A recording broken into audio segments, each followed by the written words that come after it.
Welcome to The Explainer. Today, we're diving right into something absolutely fascinating. We are taking a really structured look at the incredibly complex, deeply layered history of Taiwan's identity. If you've ever watched the news and wondered how the geopolitical dynamics of this island actually formed from the ground up, well, you are in the exact right place. We're going to break down centuries of history to see exactly how Taiwanese identity was forged. So think about this for a second. What actually makes a nation? And who exactly are the Taiwanese? It's really easy to look at Taiwan purely as this modern geopolitical hotspot, right? Like a flashpoint between superpowers.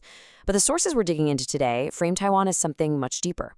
They call it a laboratory of identities. This is an island shaped by literally 6,000 years of continuous human history, migration, colonization, and resistance. It's a place where identity isn't just some abstract political talking point. It's a very real, lived, historical experience. So here's our roadmap for today. We're going to trace the evolution of this identity through 6 distinct eras.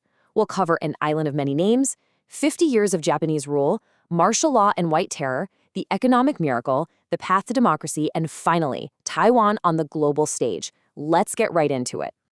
Part 1. An island of many names. Long before the modern era, Taiwan was shaped by this incredibly rapid succession of global powers. Around 6,000 years ago, Austronesian communities established the very first settlements there. But fast forward to the 17th century, and the island essentially becomes a chaotic global battleground. In 1624, the Dutch arrive, they build Fort Zeelandia in the south, and aggressively attempt to erase native languages just to enforce loyalty. Just 2 years later, in 1626, the Spanish arrive up in the north. Then, by 1661, a Ming loyalist named Zheng Chenggong, also known as Koxinga, drives the Dutch out. And finally, in 1683, the Qing Dynasty annexes the island, bringing in massive waves of Han Chinese settlers to cultivate sugar. The crucial takeaway here is this. Every single one of these rulers left an indelible mark on the island's culture and its demographics. And to really understand the human cost of these sweeping historical changes, listen to this quote we pulled from our sources. This is from an Aboriginal writer named Chi Yi-Wu. He recalls, "I became a laughingstock for being unable to speak Mandarin. My native name, Shi Yi Wu, was replaced by Su Wen in the school registry." I mean, wow, this isn't just abstract history in a textbook. This was a real ethno-specific crisis faced by Taiwan's first peoples. It shows the deeply personal pain of forced cultural erasure. And honestly, it's a theme that tragically repeats itself throughout Taiwan's timeline. Moving on to part 2, 50 years of Japanese rule. So in 1895, right after the First Sino-Japanese War, the Qing Dynasty handed Taiwan over to Japan under the Treaty of Shimonoseki. And this half-century of Japanese rule was characterized by a really sharp paradox: modernization versus assimilation.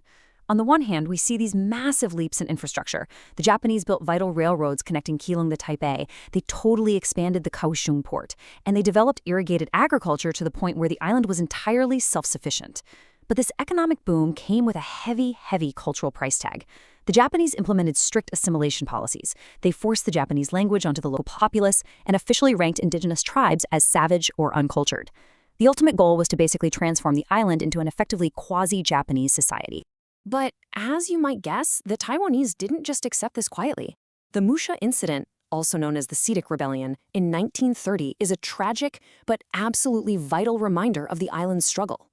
Led by Mona Ludao, members of the Seediq tribe launched a fierce uprising against corrupt local officers, and this forced assimilation. The Japanese military's response was devastating.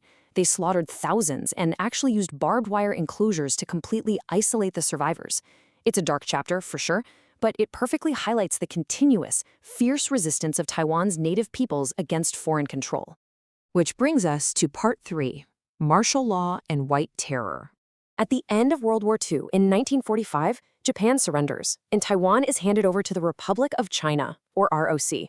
Soon after that, nationalist Kuomintang, the KMT, flee to Taiwan after losing the Chinese Civil War to the Communists. And the tension between these newly arrived mainlanders and the local Taiwanese reached a boiling point incredibly fast.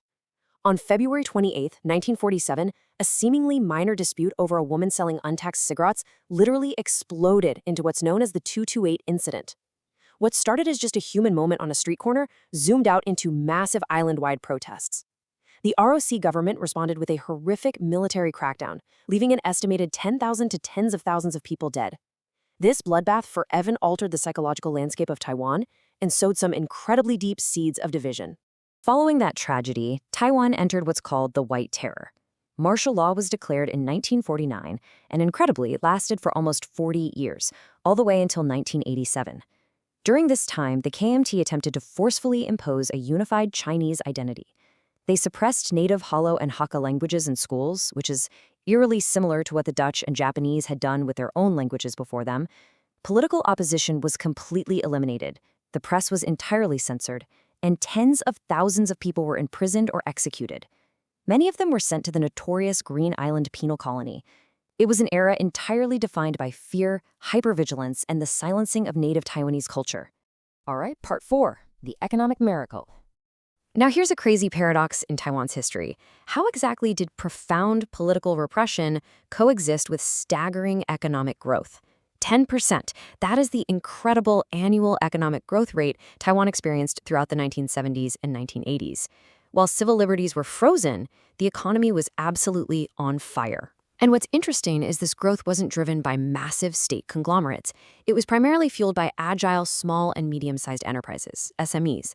These were companies that started out making simple things like calculators and walkie-talkies and eventually transformed Taiwan into a global electronics manufacturing powerhouse. To put that into perspective, the island underwent a massive structural transformation. Look at these numbers. In 1955, roughly 40% of Taiwan's workforce was in agriculture. It was essentially a rural rice and sugar farming island. But jump to 1995, that agricultural workforce plummeted to just about 4%, while the service and IT sectors skyrocketed to around 63%. This fundamentally raised the standard of living. People became highly educated, they moved to cities, and they formed a powerful new middle class. And as history almost always tells us, when you have a highly educated, economically empowered middle class, they eventually start demanding political freedom. And that leads perfectly into part 5, the path to democracy. That newly empowered middle class soon began to dismantle the authoritarian regime. And honestly, the transition was incredibly fast and, relative to other nations, remarkably peaceful. Step 1. In 1986, opposition forces boldly defied the political bans and formed the Democratic Progressive Party, or DPP. Step 2. The very next year, 1987, facing massive public pressure and protests, the KMT government finally lifted martial law after 38 years. Step 3. Throughout the 1990s, Taiwan underwent massive electoral reforms, which culminated in direct democratic elections. The laboratory of identities had fully evolved into a vibrant multi-party democracy. And as democracy took hold, all those historical and ethnic identities we've been discussing translated directly into modern voting behavior. Today, there are two dominant political alliances in Taiwan. On one side, we have the Pan-Blue Alliance, which leans toward the KMT. This group emphasizes a Chinese cultural heritage, favors closer cross-strait economic integration, and generally adheres to the 1992 consensus. On the flip side, we have the Pan-Green Alliance, leaning toward the DPP. They emphasize a distinct Taiwanese identity, prioritize Taiwan's sovereignty, and view Taiwan as an independent nation. So you can see, the political landscape today is a direct mirror of the island's deeply layered historical identity.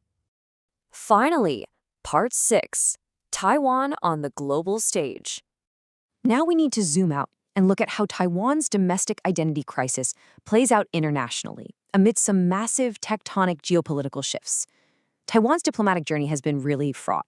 In 1971, UN Resolution 2758 replaced the ROC with the PRC, leading to Taiwan's sudden exclusion from most international bodies. But what's fascinating is how Taiwan responded.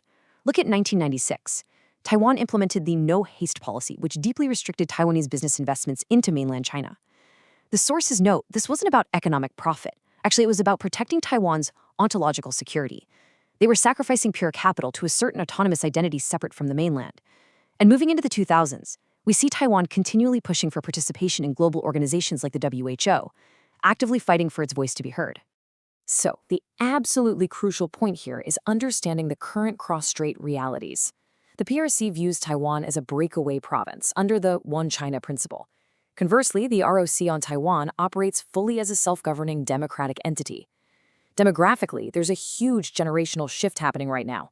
Younger people increasingly identify strictly as Taiwanese rather than Chinese. Yet simultaneously, there is intense economic entanglement between the two sides. It's a profound contradiction, really. Economics tie the strait together, while a newly solidified democratic identity pulls Taiwan inward. Which leaves us with this final, provocative thought.